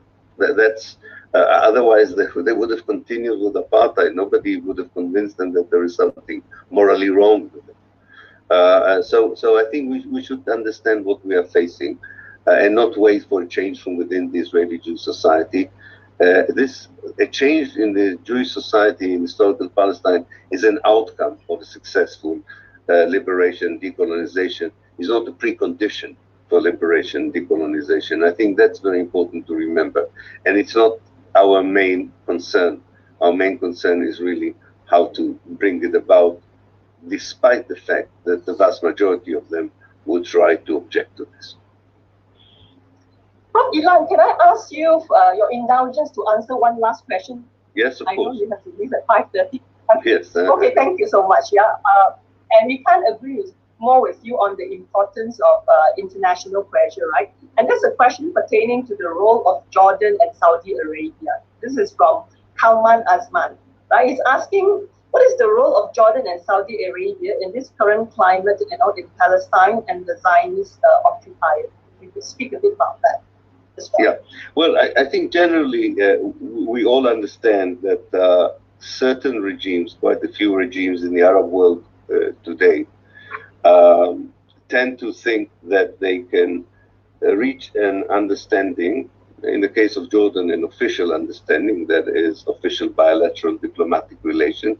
In the case of Saudi Arabia, and tacit, informal relations, but there's not much of a difference with Israel as a best means of safeguarding their own regimes, and probably more importantly, from their point of view, as a way of establishing stronger ties with the United States. Maybe in the case of Saudi Arabia, there is a fear of Iran, but I think that's a bit inflated by the Saudis to justify policies inside Saudi Arabia and the connection with America, rather than a genuine fear. This is part of an old story, beginning with the arrival of Zionism in Palestine, and which, as you know, coincided with liberation movements in the Arab world, which eventually decolonized much of the Arab world. The post-colonial Arab states should be seen as made of, like any other normal society, of political elites and the civil society, so to speak. And I think also even in Jordan and Saudi Arabia today, the civil society of this generation, like the civil society of the previous generation, understand the importance of the liberation of Palestine, connect the liberation of Palestine to the future of the Arab world as a whole, and the same enthusiasm that led the young Arabs to volunteer to struggle with the Palestinians in the 1936 uprising is there today, and we saw it in the Arab Spring, wherever it was possible to demonstrate. The Arab regimes have a different story and a different history, and not always willing to reflect what their societies want them to do with regard to Palestine. And I think in this respect, this is what kind of characterizes Jordan and Saudi Arabia. The case of the Jordanians really deserves probably a longer answer, but which I don't have time for. The whole Hashemite story of arriving in the eastern part of the Jordan River in 1921, and with the help of the British becoming an Arab state, with a royal house that had established quite good connection with the Zionist leadership before 48, had a tacit understanding before the 48 events, and so on. A very complex relationship with the Palestinians, with a large Palestinian society in it. I do think that when we always understood it, that the decolonization of Palestine, the de-Zionization of Palestine, would have a very positive effect on the Arab world. There's no doubt about it. In terms of making the Arab world a better place to live in, with a better future. And the Arab regimes that are willing to go along with Israel probably don't want this change to happen. And therefore, this will be part of the same problem, and they're interconnected. Thank you. And I do apologize that I have to leave you for another webinar, but I really enjoyed it, and thank you so much for having me. This is very important, especially for Southeast Asia. I feel that we are talking all the time to the West, and we should talk to the rest of the world, which is as important, if not more, in our struggle for freedom, justice, and liberation in Palestine. And thank you very much. Ilan, on behalf of the organizing committee, we also like to express our gratitude and also gratitude for your insight. insightful contribution and comments on the situation in Palestine. Thank you so much. Thank you and very much. Thank you. You would come back. You would actually come back since there's still so much to to explore and talk about. Of course. Thank you. I will. Thank you.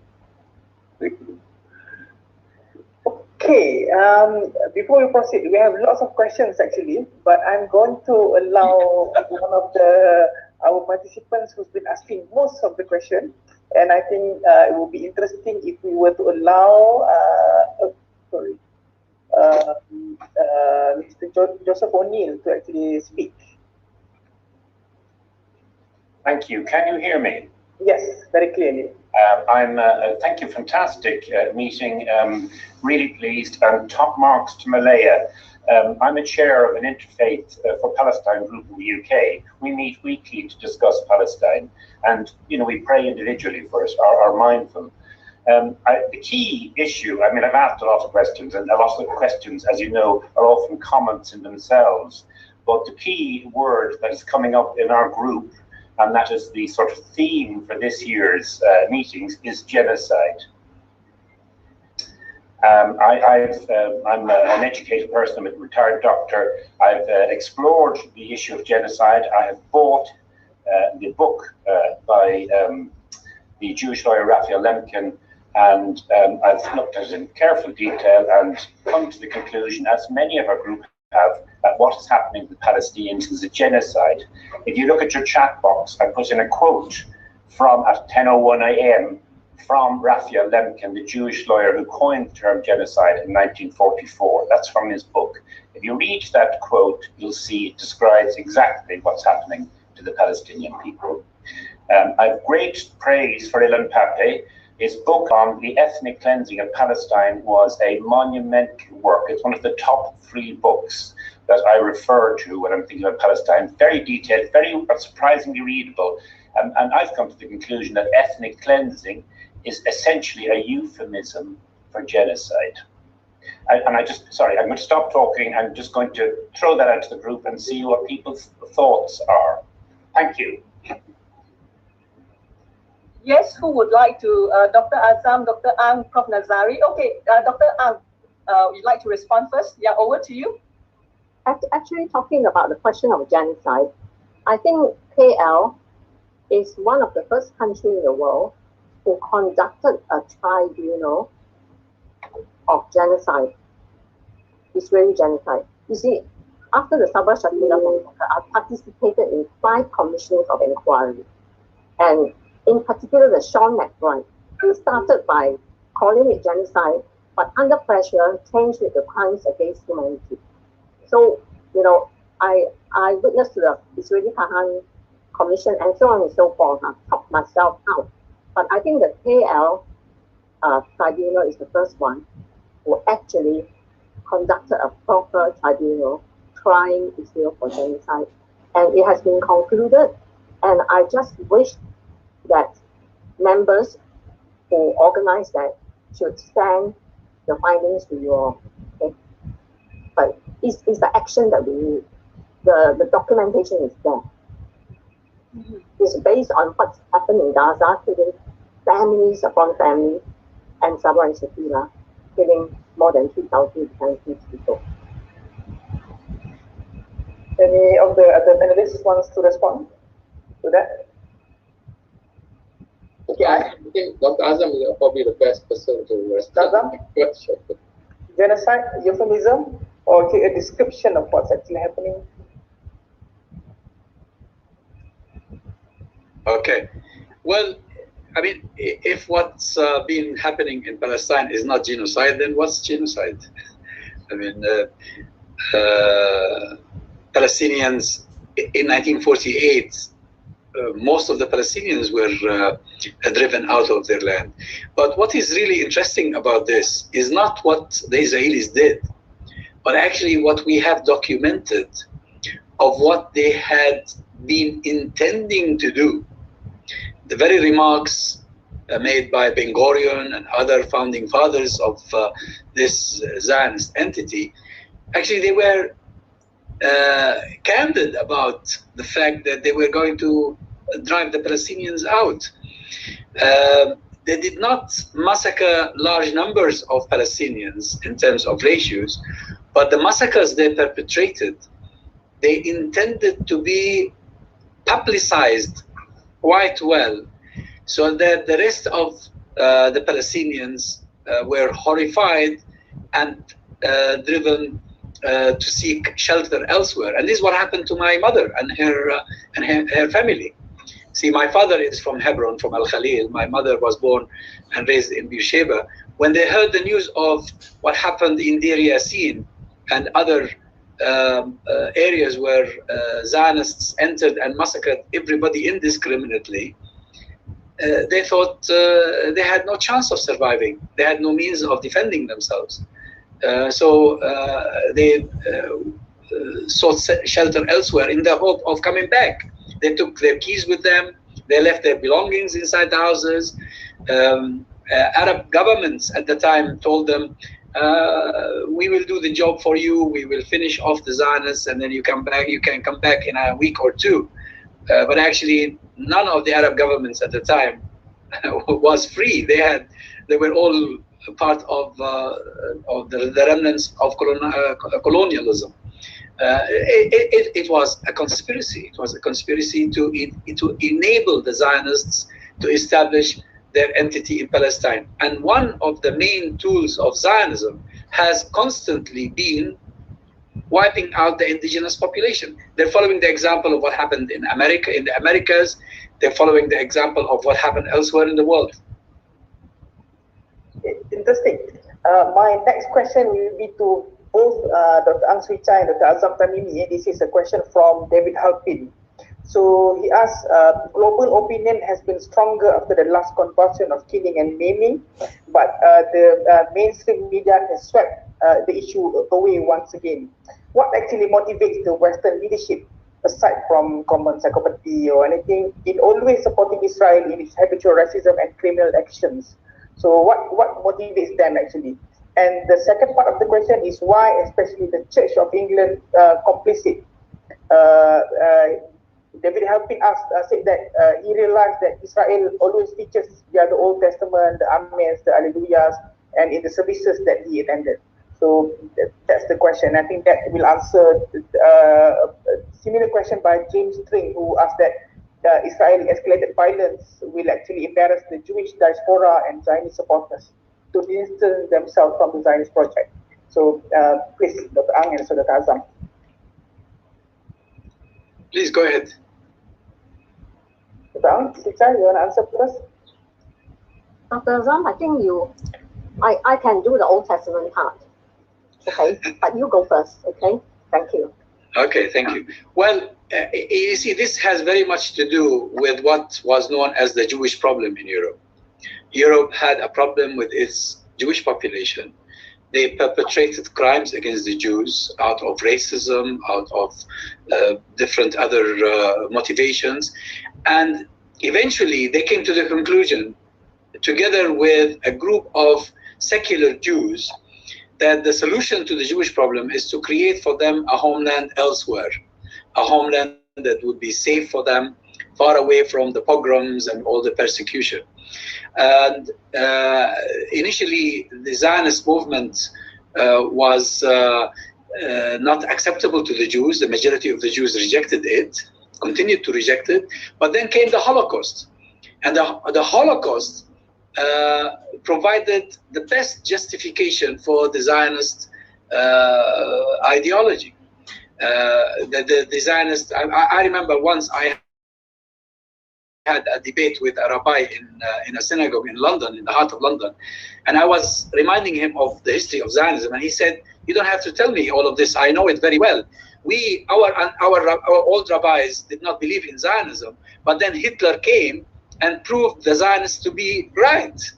So it was the Holocaust that proved the idea that Europe was not safe for the Jews to be a right idea.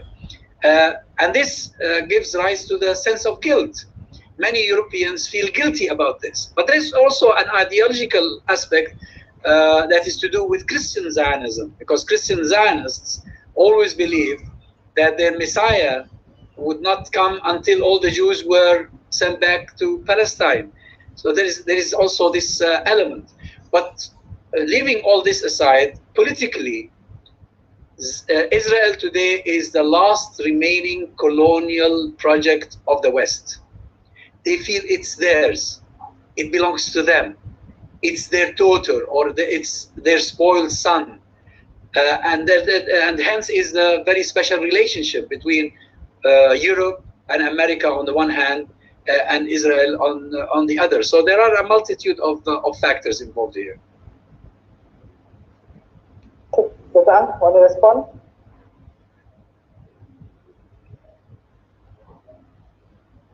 Right.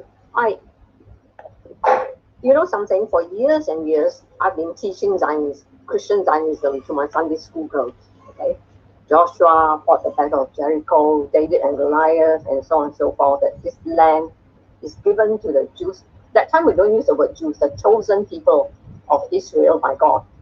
Okay, I actually, when I think of it, I actually talk like one of the seculars. So when I came back from Sabra Shatila, I said, my goodness, what on earth is wrong with Christianity? So I have to reread the whole Bible to understand what exactly is in the Bible. And it is a lot of things that have been misunderstood and misquoted. I don't have time to go through it all, but just say that the land belongs to the Jews. That land promise was given to Abraham, okay, and he's the father of the Jews as well as Arabs. Ibrahim's firstborn son is Ismail, and his second son is Isaac. And God wasn't unfair. God actually promised Ismail that he'll make him a father of many nations, in spite of the fact that Ibrahim or Abraham sent, or Sarah, which is Abraham's Jewish wife, the mother of Jews, that time there's no Jews and nothing like that, into the desert to die twice, right? Anybody who are Christians will know that Hagar or Hajar, the first time she ran away, she was pregnant. And she was in the desert, not sure what to do. You see, and God called her, said, Hajar, what are you doing here?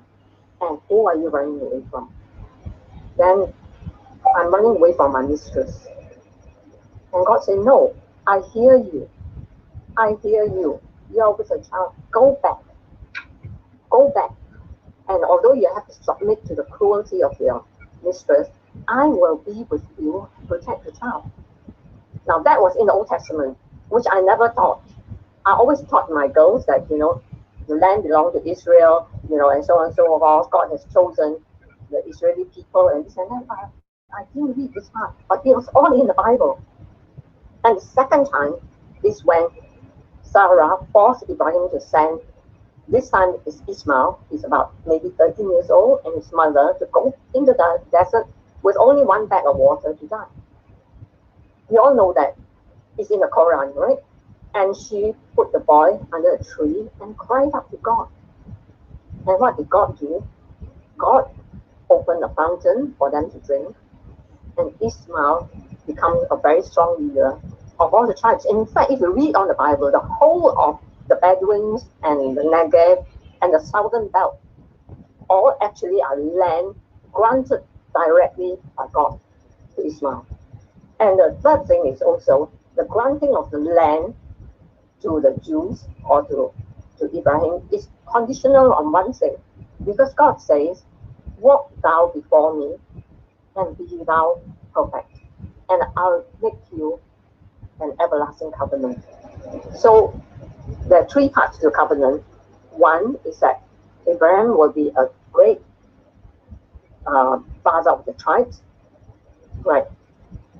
But the most important third covenant is that he, through him, all nations will be blessed. Now, this one is controversial because we believe that Jesus, the Messiah, actually came from Ismail. No, came from Isaac, but it is open to everybody as a blessing from God. So there's no possessiveness. You see, I think in the covenant in the Old Testament, is God does not make a covenant carte blanche. There's always a condition. walk now before me and be thou performed. And about the covenant of Messiah, it says that because you offer your son to me, I will offer my son to the world. You see, so if you read, I think it's also in the Quran, because I always talk to my Palestinian friends, is it true? Is it the Quran as well? And they say yes. So really there's no argument for it, okay? And genocide and killing and claiming and expelling people is an invention of the political Zionist Israel. It is nothing to do with the Israel of the Old Testament. In the Old Testament, Israel refers to the 12 tribes who are the children of Jacob.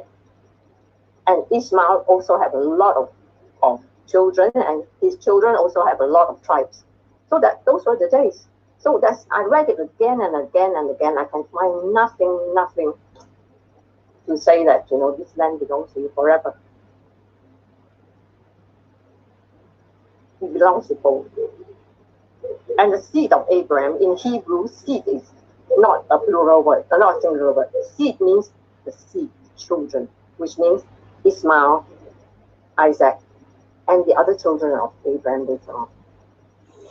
And it's a very short take. I don't want to start theology going on and going for hours. Okay. All right. Can I just read the last 3 questions here, and then we allow any of the panelists to actually respond. So there's one question about BDS by Joseph O'Neill. We boycotted all of apartheid South Africa, not just the Franciscans. Why are we not boycotting the whole of the genocidal Jewish state? And I think this question will be best answered by Prof. Nazari, and probably Prof can update the boycott movement in Malaysia and so on and so forth.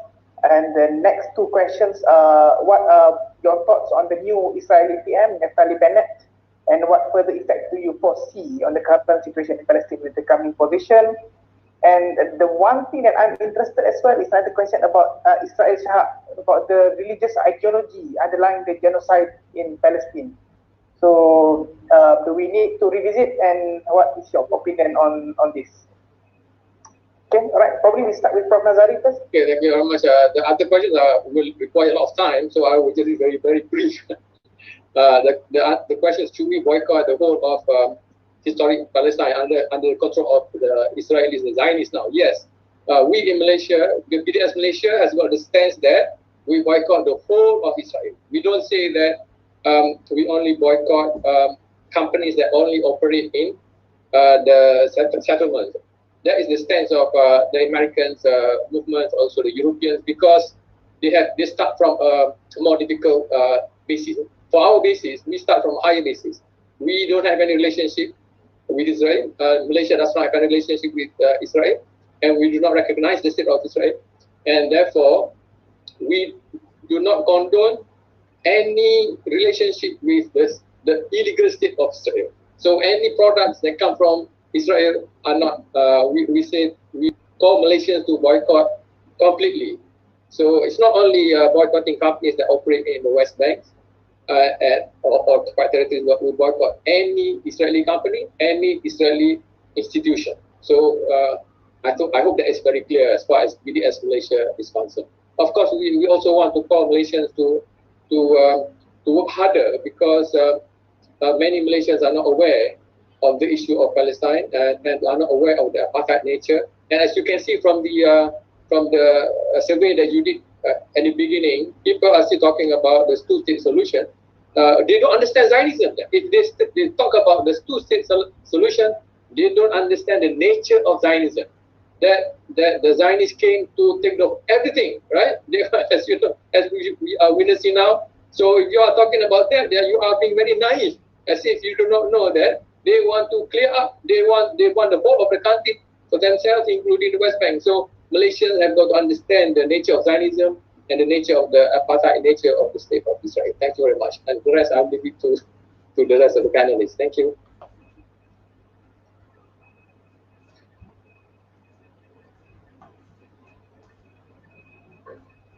Okay, Dr. Ang or Dr. Azzam, any response?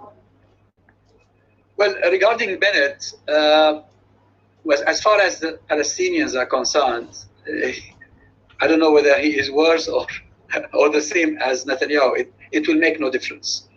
In the political spectrum, within Israel, he is further on the right. That's how they would classify him. But like Netanyahu, I believe he is only an opportunist. Of course, he's involved with the settler movement. He's been a leader of the settlers. But these politicians are all about their own self-esteem and their own empowerment. Whether it is Netanyahu or Bennett or Yair Lapid or whoever it was in the past or in the future, the only way to get them to recognize Palestinian rights is through struggle. If we are weak, if we give in, they will be encouraged to take more, because that's what it is about. Now they are so careful now. They are a lot more careful now in dealing with Jerusalem, simply because there is a threat of action from the resistance in Gaza.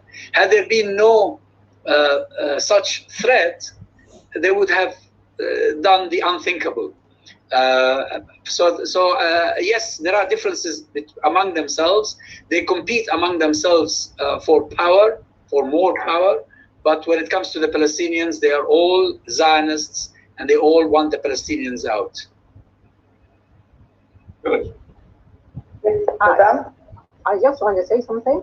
If somebody wants to say something, I've said enough. But I think at this juncture, it's quite important that a lot of knowledge is good. Okay, but at this time, I think we have to take stock as to what we can do as an international community. Okay, there are very few things we have in our hands. Like me, for instance, I'm completely useless to Gaza because I've been deported 3 times, in prison twice. I cannot get into Gaza. But what can I do? Okay, Professor Ismail has talked about BTS. And I think it's so important that, this is something which we should work at. That's the only thing we have in a powerful way. Number 2 is advocacy in the international scene. We just have to do it, no matter what they do. I think some of you already know Jewish Chronicle or something really wild and horrible about me. The president of the Jewish Medical Association trying to associate me with the Protocols of Zion, which I don't even know what it is. But I think I'm going to read it now that you mentioned it. So we get all these thrown at us, but we have to speak up. You see, the Palestinians are paying with their life.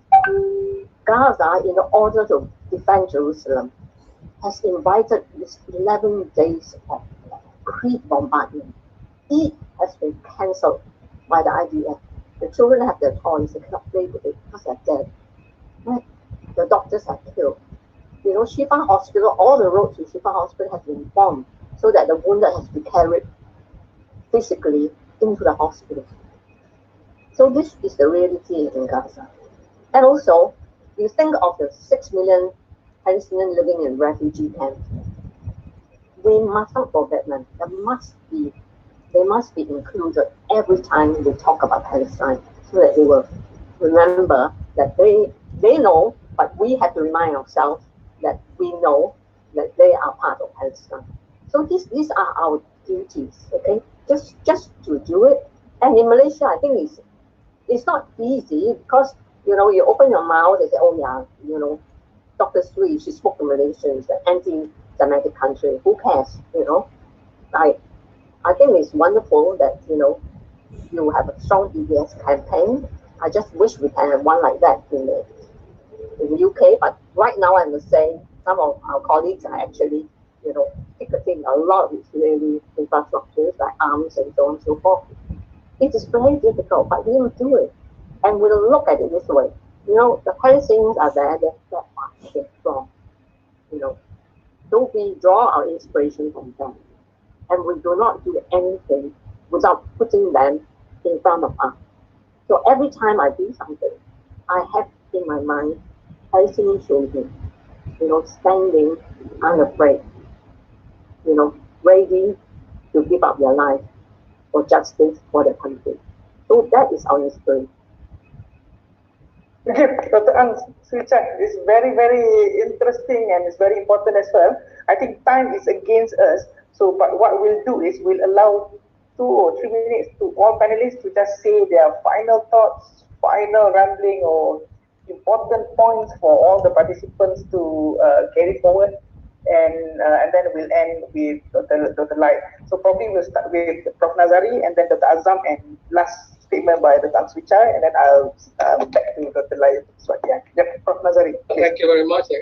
Very brief. Malaysians have been talking about Palestine for many, many years, flying the Palestine flag and then demonstrating. That is not enough. We have to go beyond that.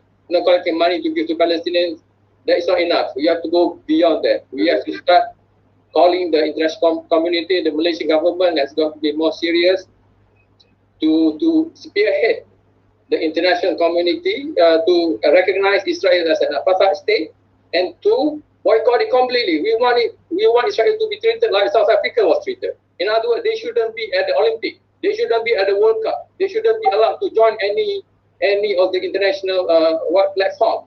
By right, Malaysia should not join any functions where Israel is there. We should boycott any functions where Israel has been accepted, like the Olympic, for example. Right? That's how the international community treated South Africa, and we should be doing exactly the same thing, because what is happening in Palestine is worse than what happened in South Africa. So we have to step up higher and not just come up with slogans. Slogans are not enough. We have to act on our words. Thank you. Thank you, Prof. Nazari. Dr. Azzam. Well, I just want to thank you all for organizing this, and just want to say that this is a long-term struggle. We need to be ready to continue with resolve. But I have a good feeling about this. These days, I feel that the atmosphere is similar to the late 80s, just before a breakthrough was reached in South Africa. So I'm really optimistic that we are getting there. Dr. Ang, last parting statements. Oh, you're still muted, Dr. Okay, I've said a lot already. Okay, I share with Dr. Tamimi. I'm optimistic too. Even in the worst of time, I'm optimistic, because alhamdulillah, the Palestinians are very strong people. That is the main thing. During my darkest moments, my Palestinian friends, they don't cry. See, alhamdulillah, we are strong people. You take care of yourself. Now, what do you think? Eh? So it's something so wonderful that it gives us hope, and our hope is because of their hope.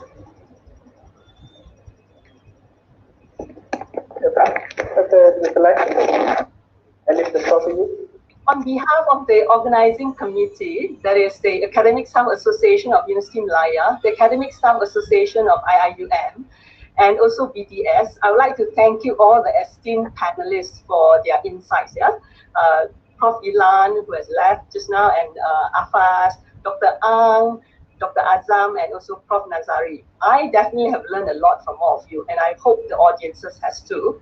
And I hope from here on, we will continue to support, to act in Prof. Nazari's phrase, to continue to act in support, whether either as an individual or collectively, for the quest, for the cause, for the Palestinian cause to liberate themselves. Yeah. Okay. Thank you so much, and once again, our deepest appreciation to all the esteemed panelists. Thank you, everyone. Thank you everyone for attending, and we'll see you again. This recording will be live on IIM official YouTube and also BDS Malaysia Facebook as well. So please do view again. Okay, Assalamualaikum. Assalamualaikum. Assalamualaikum. Shukran. Bye.